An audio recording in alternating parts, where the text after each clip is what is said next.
സംസ്ഥാന സർക്കാരിന്റെ വനിതാരത്ന പുരസ്കാരങ്ങൾ വിതരണം ചെയ്തു. അന്താരാഷ്ട്ര വനിതാ ദിനാഘോഷത്തിന്റെ സംസ്ഥാനതല ഉദ്ഘാടനത്തോടനുബന്ധിച്ചാണ് പുരസ്കാരങ്ങൾ വിതരണം ചെയ്തത്. തിരുവനന്തപുരം നിശാഗന്ധി ഓഡിറ്റോറിയത്തിൽ നടന്ന ചടങ്ങിൽ മന്ത്രി ജെ ചിഞ്ചുറാണി പുരസ്കാരങ്ങൾ സമ്മാനിച്ചു.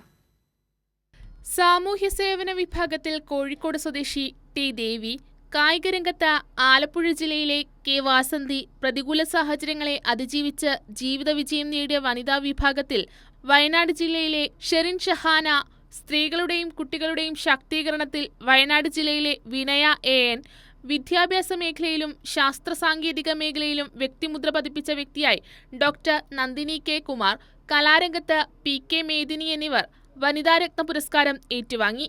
നന്ദിനി കെ കുമാറിന്റെ വിദ്യാഭ്യാസ ശാസ്ത്ര സാങ്കേതിക രംഗത്തെ മികച്ച നേട്ടങ്ങൾ കണക്കിലെടുത്ത്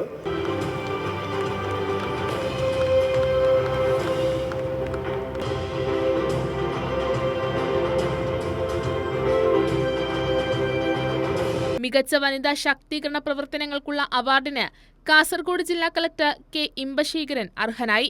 ICDS പദ്ധതി പ്രവർത്തനങ്ങളിൽ മികവ് പുലർത്തിയവർക്കുള്ള പുരസ്കാരങ്ങളും ചടങ്ങിൽ വിതരണം ചെയ്തു. അന്താരാഷ്ട്ര വനിതാ ദിനാഘോഷത്തിന്റെ സംസ്ഥാനതല ഉദ്ഘാടനം മന്ത്രി വീണ ജോർജ് ഓൺലൈനായി നിർവഹിച്ചു. പരിപാടിയോടനുബന്ധിച്ച് കോളേജ് വിദ്യാർത്ഥികളുടെ സംവാദം, സ്ത്രീ പ്രാതിനിധ്യമില്ലാതിരുന്ന മേഖലകളിൽ പ്രാവീണ്യം തെളിയിച്ച വനിതകളുടെ സംഗമം, വനിതാ എഴുത്തുകാരുടെ സംഗമം തുടങ്ങിയ പരിപാടികളും സംഘടിപ്പിച്ചു. കൈരളി ന്യൂസ്, തിരുവനന്തപുരം.